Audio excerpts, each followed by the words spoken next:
പിതാവിൻ്റെയും പുത്രൻ്റെയും പരിശുദ്ധാത്മാവിൻ്റെയും നാമത്തിൽ ആമേൻ. എന്നെ ശ്രവിച്ചുകൊണ്ടിരിക്കുന്ന ലോകമെമ്പാടുമുള്ള മാതാപിതാക്കളെ, സഹോദരി സഹോദരന്മാരെ, സുഹൃത്തുക്കളെ, ഇന്ന് തികച്ചും വ്യത്യസ്തമായിട്ടുള്ള ഒരു കാര്യത്തെക്കുറിച്ചാണ് നമ്മൾ ചർച്ച ചെയ്യാൻ പോകുന്നത്.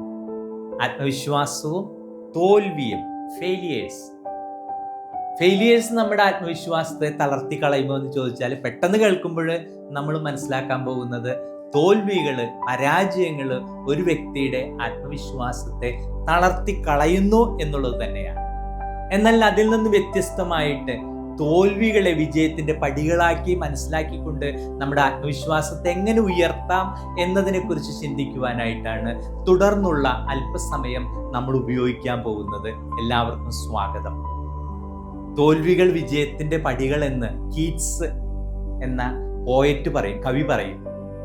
പരാജയങ്ങളില്ലാതെ വിജയങ്ങൾ ഉണ്ടാകുമോ? ഇപ്പം നമ്മൾ പ്രകൃതിയിലേക്കൊന്ന് നോക്കുക. ഒരുപാട് ഭൂമി ചൂട് പിടിച്ച് വരുമ്പോൾ അത് മഴത്തുള്ളികളായിട്ട് വീഴും. ഇനി ചൂട് മാത്രമാണെങ്കിൽ മനുഷ്യൻ എത്രത്തോളം അസ്വസ്ഥനായിരിക്കും. നമുക്കറിയാം, ജൂൺ മുതൽ മഴയാണ്. അത് ഡിസംബർ വരെയൊക്കെ അങ്ങനെ ചെറുതായിട്ട് പെയ്തുകൊണ്ടിരിക്കും. ഇപ്പം ഓണമൊക്കെ ആകുമ്പോഴേക്ക് ചന്നം ഭിന്നം മഴ എന്നൊക്കെ പറയും. അപ്പൊ ഇനി മഴ മാത്രമാണെങ്കിലും മനുഷ്യർ അസ്വസ്ഥരല്ലേ? അപ്പൊ എല്ലാ വിജയത്തിന്റെ പിറകിലും ഒരു തോൽവി ഉള്ളതാണ്. തോൽവിയെ ഭയപ്പെടുന്നവർ ഒത്തിരി ഉണ്ടല്ലേ? അപ്പൊ തോൽവിയെ ഭയപ്പെടുന്നവരെ കുറിച്ച് സൈക്കോളജി പറയുന്ന ഒരു കാര്യമുണ്ട്. എന്താണെന്നാ, കുട്ടികളായിരിക്കുമ്പോൾ ഒരുപാട് മാതാപിതാക്കന്മാരാൽ പ്രൊട്ടക്റ്റഡ് ആയിട്ടുള്ള കുട്ടികൾ. അപ്പൊ ഒരുപാട് മാതാപിതാക്കൾ അവരിങ്ങനെ എപ്പോഴും ചേർത്ത് പിടിക്കുന്നതുകൊണ്ട് അവർക്ക് എപ്പോഴും എന്തുണ്ടായി? അവർക്ക് വിജയങ്ങൾ മാത്രം ഉണ്ടായുള്ളൂ. ഒരു സമയത്ത് അവര് ലോകത്തിലേക്ക് ഇറങ്ങാൻ തുടങ്ങുമ്പോൾ, ഓരോരോ കാര്യങ്ങൾ ഫേസ് ചെയ്യാൻ തുടങ്ങുമ്പോൾ അവർക്ക് ഭയം ജനിപ്പിക്കുന്നു. കാരണം ഒരിക്കലും അവര് തന്നെ നിന്ന് പഠിച്ചിട്ടില്ല. അല്ലെങ്കിൽ ഒരു അധികാരിയുടെയോ ഒരു ബോസിന്റെയോ കീഴിൽ നിൽക്കുമ്പോഴും അവർ സംതൃപ്തരാണ്. അപ്പോൾ പരാജയങ്ങളെ ഭയപ്പെടുന്നവരെപ്പോഴും ഒരുപാട് മാതാപിതാക്കന്മാരാൽ കുട്ടിക്കാലം മുതൽ സംരക്ഷിതരായി, എല്ലാ മാതാപിതാക്കളുടെയും കീഴിലാണ് മക്കൾ വളർന്നു വരുന്നതും രൂപപ്പെടുന്നതെങ്കിലും ഒരുപാട് ആവശ്യത്തിലധികം മാതാപിതാക്കളാൽ പ്രൊട്ടക്റ്റഡ് ആയിട്ടുള്ള വ്യക്തികളാണ് ഭൂമിയെ, ലോകത്തെ ചലഞ്ചസിനെ അഭിമുഖീകരിക്കുമ്പോൾ ഭയപ്പെട്ടു പോകുന്നെന്നുള്ളതാണ്. അങ്ങനെയുള്ള സന്ദർഭങ്ങളിലേക്ക് അവർക്കൊക്കെ ഒരു ഇൻസെക്യൂരിറ്റി, അതായത് ഒരു സുരക്ഷിതത്വക്കുറവ് അവർ അനുഭവിക്കും. ഇത് സാധാരണ ജീവിതത്തിലൊക്കെ നമുക്ക് കണ്ടെത്താനായിട്ട് സാധിക്കുന്നതാണ്. നമുക്കറിയാം, നമ്മുടെ ജീവിതം ഇരുട്ടുണ്ട്, വെളിച്ചമുണ്ട്, രാവുണ്ട്, രാത്രിയുണ്ട്, പകലുണ്ട്, സുഖമുണ്ട്, ദുഃഖം. എല്ലാത്തിലും സമ്മിശ്രമാണ് നമ്മുടെ എല്ലാവരുടെയും ജീവിതം, അല്ലേ?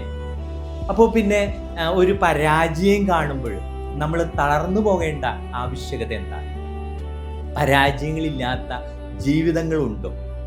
അപ്പം നമ്മൾ ശ്രദ്ധിക്കേണ്ട ഒന്ന് രണ്ട് കാര്യങ്ങളുണ്ട്. ഒന്നാമതായിട്ട്, ഈ പരാജയങ്ങളെ കുറിച്ച് മാത്രം കേൾക്കുന്നവര് ആകാതിരിക്കുക എന്നുള്ളതാണ്. മറ്റൊരു വാക്കിൽ പറഞ്ഞാൽ, പരാജിതര് നമ്മുടെ ഹീറോസ് ആകാതിരിക്കുക. അതായത് നമുക്ക് വിജയികളെ കണ്ടെത്തുവാനായിട്ട് സാധിക്കണം. നമ്മളുടെ ഹീറോസ്, അതായത് നമുക്ക് ഹീറോ ആയിട്ട് നമ്മൾ കണക്കാക്കുന്നവരെപ്പോഴും വിജയത്തെ എപ്പോഴും പുൽകുന്നവരാണ്. പരാജയങ്ങളെയൊക്കെ നിസ്സാരമായിട്ട് കാണാനായിട്ട് നമുക്ക് സാധിക്കണം.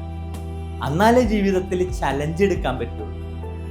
നമുക്കറിയാം, എപ്പോഴും റിസ്ക് ഇല്ലാത്ത ജീവിതമില്ല. റിസ്ക് എടുക്കാതിരുന്നാൽ നമുക്ക് മുന്നോട്ട് പോകുമ്പോഴുള്ള ഇതില്, ഇപ്പൊ സാധാരണ ഒരു ഒഴുക്കിനനുസരിച്ച് നീന്തുമ്പോൾ അതിലെന്ത് റിസ്ക് ഉണ്ട്?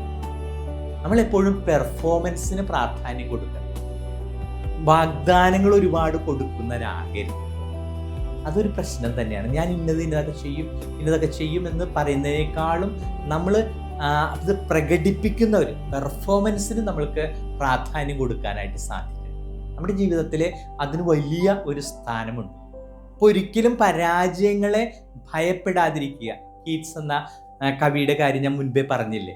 അദ്ദേഹം പറയുന്നത് പരാജയങ്ങൾ അത് വിജയത്തിലേക്കുള്ള പടികൾ മാത്രമാണ്.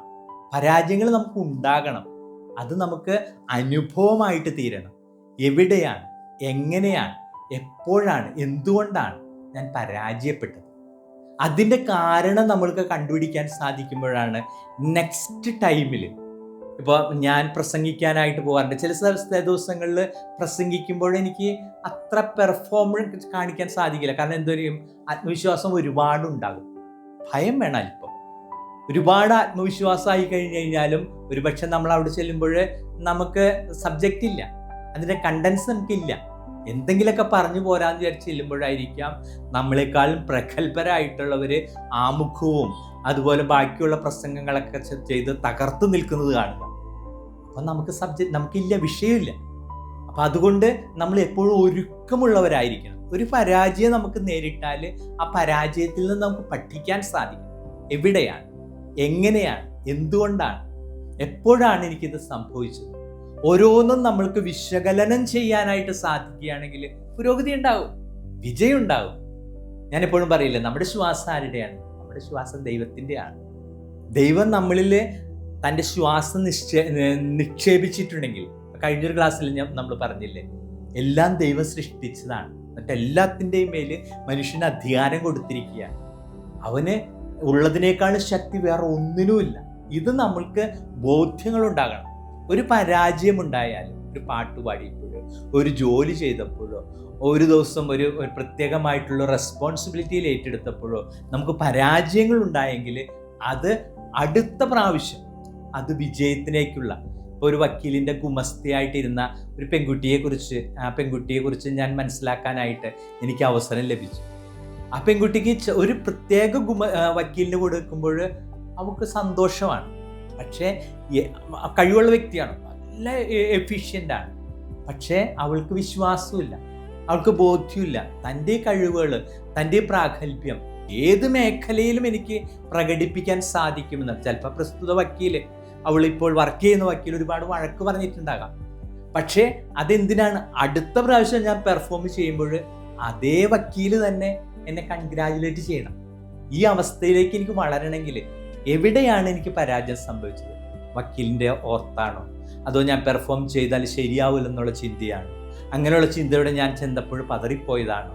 അത് ജഡ്ജ് ചോദിച്ച ചോദ്യങ്ങൾക്ക് കറക്റ്റായിട്ട് മറുപടി പറയാൻ പറ്റാതിരുന്നതാണോ? അതോ പിന്നീട് ഇതൊന്നുമല്ല. എവിടെ എനിക്ക് തെറ്റുപറ്റി, എന്തുകൊണ്ടാണ് അത് സംഭവിച്ചത്? അടുത്ത പ്രാവശ്യം I will do my best. ഇതാണ് നമുക്ക് നമ്മേക്കാൾ സാധിക്കുന്ന, താൻ പാതി ദൈവം പാതി എന്ന് പറയുന്നത്. എല്ലാം ദൈവമാണ് ചെയ്യുന്നെങ്കിലും നമ്മൾക്കൊരു ഉത്തരവാദിത്വമുണ്ട്. ഈ ഉത്തരവാദിത്വം നമ്മൾ ഏറ്റെടുക്കാനായിട്ട് തയ്യാറാകണം. ഫെയിലിയേഴ്സ് വരണം, അത് ജീവിതത്തിൻ്റെ ഭാഗമാണ്. വിജയം എത്രത്തോളം ഉണ്ടോ അത്രത്തോളം തന്നെ പരാജയത്തിൻ്റെ സാഹചര്യങ്ങൾ നമുക്കുണ്ടാകാം. കാരണം നമ്മൾ ജീവിക്കുന്നത് ഒരു കോമ്പറ്റേറ്റീവ് വേൾഡിലാണ്. നമുക്കറിയാം, അനുദിനം ആധുനികമായിട്ടുള്ള സൗകര്യങ്ങളും ചിന്തകളൊക്കെ വർദ്ധിച്ചു വരിക. അതുകൊണ്ടാണ് ഈ വക്കീൽമാരോടൊക്കെ പറയില്ലേ, ഇപ്പോൾ അപ്ഡേറ്റ് ചെയ്തുകൊണ്ടിരിക്കണം. നമ്മൾ ഓരോ കാലഘട്ടത്തിനനുസരിച്ച് നമ്മുടെ അറിവുകളെ നമ്മൾ അപ്ഡേറ്റ് ചെയ്തുകൊണ്ടിരിക്കുമ്പോഴാണ് സമൂഹത്തോടൊപ്പം നിൽക്കുവാനായിട്ട് നമുക്ക് സാധിക്കുകയുള്ളൂ. അപ്പോൾ ഫെയിലിയേഴ്സിനെ കുറിച്ച് ഓർത്ത് വിഷമിക്കുന്നവരാകാതെ, പരാജയങ്ങൾ ഉണ്ടായതുകൊണ്ട് പിന്മാറിയവരാണെങ്കിൽ നമുക്ക് മുന്നോട്ട് വരാനായിട്ട് സാധിക്കണം. എൻ്റെ ജീവിതത്തിൽ കഴിഞ്ഞ 10 സംഭവങ്ങളിലും 10 അവസരങ്ങളിലും എനിക്ക് പരാജയമാണ് ഉണ്ടായിരുന്നെങ്കിൽ അടുത്ത 11ാമത്തെ അവസരത്തിൽ ഞാൻ വിജയിക്കുക തന്നെ ചെയ്യുമെന്നുള്ള ആ വലിയ വിശ്വാസം, ബോധ്യം, ആ ചിന്ത നമുക്ക് ശക്തമാക്കുവാനായിട്ട് അച്ഛൻ്റെ ക്ലാസ് ഉപകരിക്കട്ടെ എന്ന് പ്രാർത്ഥിക്കുന്നു. വിജയിക്കാൻ നമുക്ക് സാധിക്കും.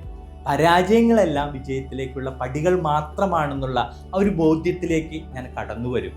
എൻ്റെ ജീവിതത്തിൽ ഈ നിമിഷം വരെ ഉണ്ടായിട്ടുള്ള എല്ലാ പരാജയങ്ങളുടെയും കാരണങ്ങളെ ഞാനത് വ്യക്തമായിട്ട് വിശകലനം ചെയ്തിട്ട് എന്തുകൊണ്ട് സംഭവിച്ചു, എപ്പോൾ സംഭവിച്ചു, എങ്ങനെ സംഭവിച്ചു, എവിടെ വെച്ച് സംഭവിച്ചു എന്ന് ഞാൻ ബോധ്യപ്പെട്ടുകൊണ്ട് ഒരുപാട് തയ്യാറെടുപ്പോടെ അടുത്ത പടി ഞാൻ ചവിട്ടുമ്പോൾ അത് വിജയത്തിലേക്കായിരിക്കുമെന്നുള്ള ഉറച്ച വിശ്വാസത്തോടെ ഞാൻ മുന്നേറും എന്നുള്ള ആത്മവിശ്വാസം വളർത്തുവാനായിട്ട് സർവേശ്വരൻ നിങ്ങളെ സഹായിക്കട്ടെ. അച്ഛൻ്റെ ഈ ക്ലാസ് നിങ്ങൾ ഉപകരിക്കട്ടെ എന്ന് പ്രാർത്ഥിക്കുന്നു. സർവശക്തനായ ദൈവം, പിതാവും പുത്രനും പരിശുദ്ധാത്മാവും നിങ്ങളെ സമൃദ്ധമായി അനുഗ്രഹിക്കട്ടെ. ആമേൻ.